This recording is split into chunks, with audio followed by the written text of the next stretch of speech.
Have you come here to enter into marriage without coercion, freely and wholeheartedly? Are you prepared as you follow the path of marriage to love and honor each other for as long as you both shall live? Are you prepared to accept children lovingly from God and to bring them up according to the law of Christ and his church? Since it is your intention to enter into the covenant of holy matrimony, join your right hands and declare your consent before God and his church. Let's rock. Are you walking through a storm that feels like it will never end? Do you wonder if life's storms have stolen the beauty from your life for good? You're in the right place. My name is Heather, and like you, I've been through a storm or two and wondered if life would ever be beautiful again. Here we share warriors' words, stories of discovering beauty after battles, and the worth in your wounds.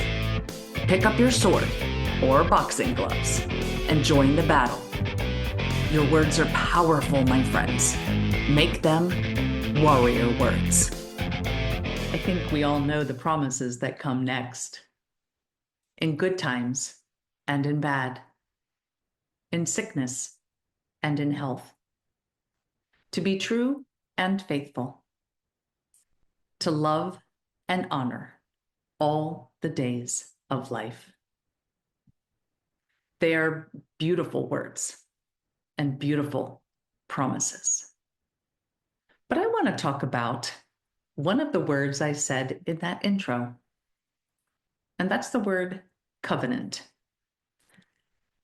Those words in the intro are said by the priest before the bride and the groom make their promises to each other.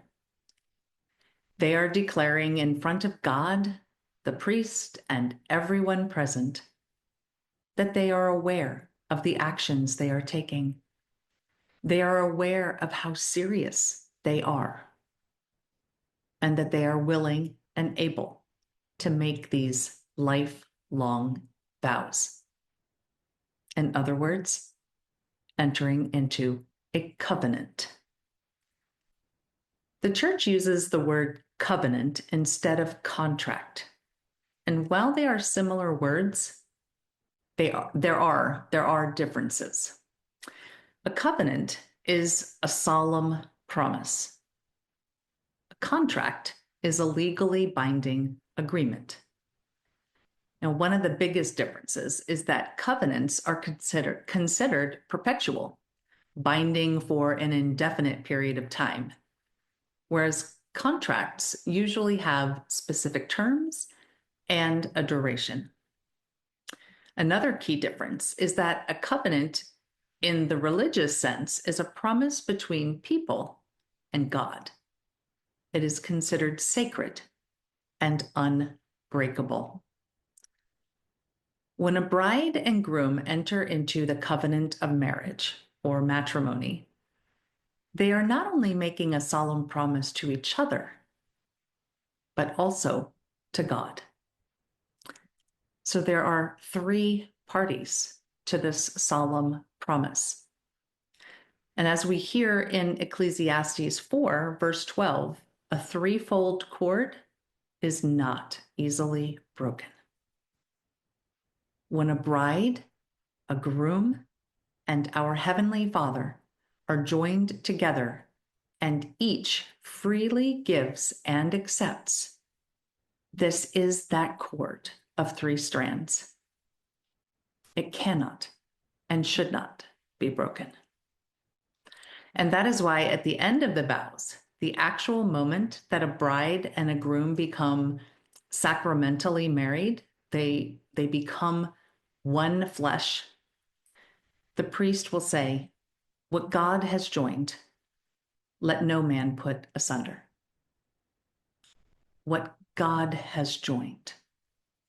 God is becoming part of this couple and is what binds them together as one flesh.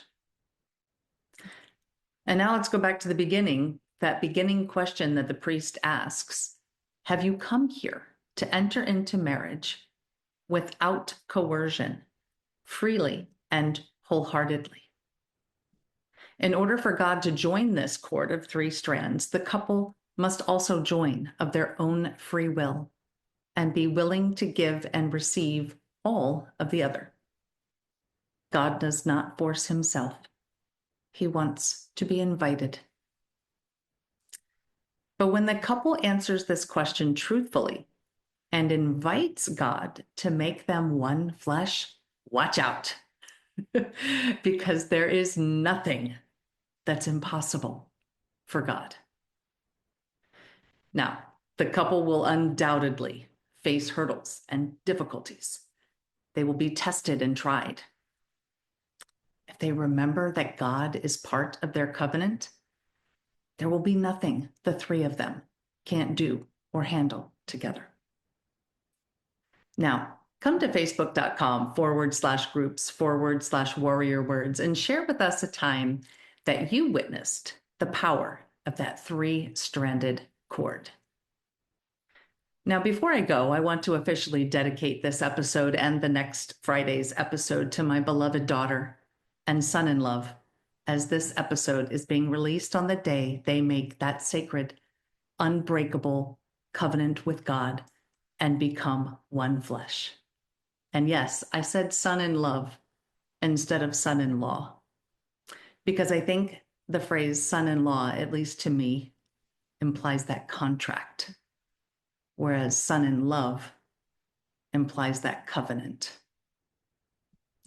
So I love you both, and that's it for now. Remember, armor up, fight the good fight, seek beauty, and make your words warrior words. God bless.